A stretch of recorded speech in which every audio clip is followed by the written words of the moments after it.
Bonjour Ciné-Série. Je m'appelle Alexandre Guérin, père de 5 enfants. Je découvre il y a un mois, par hasard, que le père Prénat est revenu sur la région de Lyon, comme avant. Il t'a vu? Oui, je sais. Pourquoi cet homme s'occupe-t-il encore d'enfants? Les samedis après-midi, il m'emmenait dans le local photo de la paroisse. Il me disait c'est notre secret. Je suis horrifié par ce que vous me dites. Enfin, moi, ce que j'attends, c'est une sanction de l'Église à son encontre. Je vais être clair avec vous, le père Prénat restera toujours prêtre. J'étais touché par le sujet d'emblée, quoi. Voilà. Donc après, ça brasse beaucoup de choses. L'enfance, le pardon, la foi, la religion, tout ça, c'est des choses qui me questionnent, qui me remuent. C'est vrai que c'est des rôles qui font appel à des sensations et des zones d'ombre douloureuses qu'on n'a pas envie d'explorer dans la vie de tous les jours, mais que là, on est obligé de traverser pour les biens du film. Après, c'était tellement bien écrit et les personnages sont tellement poignants que l'émotion venait facilement. C'était pas non plus... C'était pas laborieux, mais c'était douloureux parfois. Moi, j'ai rien construit, hein. Pas de famille, pas de boulot.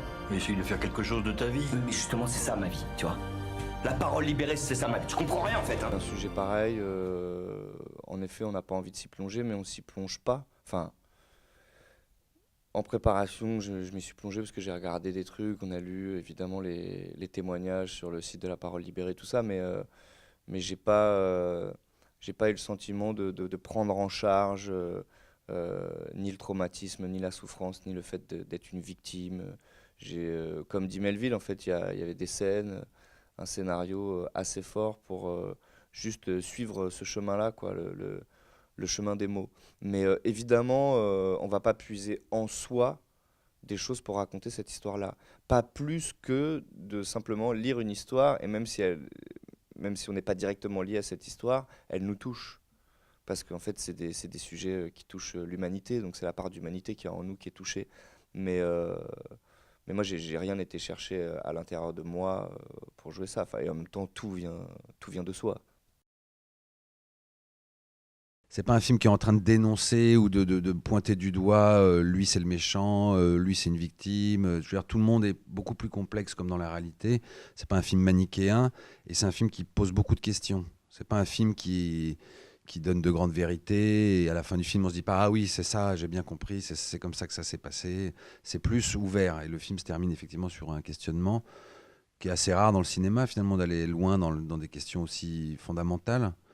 Et le film est réussi justement parce que chacun peut projeter sa réponse sur les questions que le film soulève. Ouais. Un jour, en sortant du catéchisme, je t'avais dit que Prénat m'avait embrassé. Pourquoi vous étiez pas allé voir la police?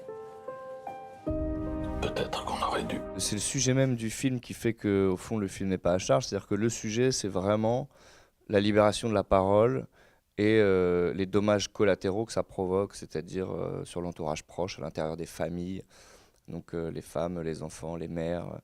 Et c'était vraiment ça le sujet du film. François s'est servi a voulu raconter ces trois hommes qui existent. Il a eu tout le dossier en main. Donc tout ce qui est dit dans le film sont des choses qui ont déjà été dites. A priori, François Ozon qui fait un film sur la pédophilie, ça pouvait être inquiétant parce que c'est un metteur en scène qui a été dans plein de registres et qui aime bien...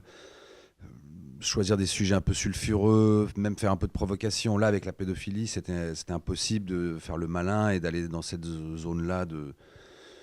Donc, du coup, dès la lecture du scénario, et même quand il nous a approchés, on a senti chez lui qu'il y avait un sérieux, un esprit de respect et l'envie de faire un film différent de ses autres films précédents. Et ce qui est très beau, c'est que justement, il s'est mis au niveau de tous les personnages. Avant, j'allais toujours, j'allais tourner comme ça, salut, normal quoi. Et d'un coup, je me suis dit, ok, donc là, il y a cette espèce de truc énorme, genre alors bah vas-y, montre-nous, parce qu'apparemment, voilà. Et en plus, il se trouve que c'était une scène très difficile, donc j'étais assez paniqué. En même temps, c'est ça qui est souvent étonnant. Je sais pas si Melville sera d'accord, mais je pense.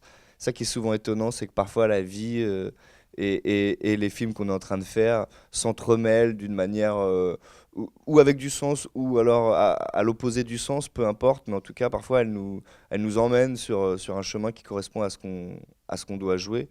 On ne se rend peut-être même pas compte sur le moment. Mais moi, j'étais très mal ce jour-là. Et peut-être que ça tombe bien. Et après, il y a Bernard Verlet qui joue le prêtre, qui était juste formidable. Et puis qui, entre les prises, me disait alors, tu trouves pas que je marche un peu sur de la gélatine ? Et voilà, et à la fin de la journée, j'ai dit à François, mais ça va, tu trouves pas que depuis que j'ai eu un César, je joue n'importe comment ? Et il m'a dit, pas encore.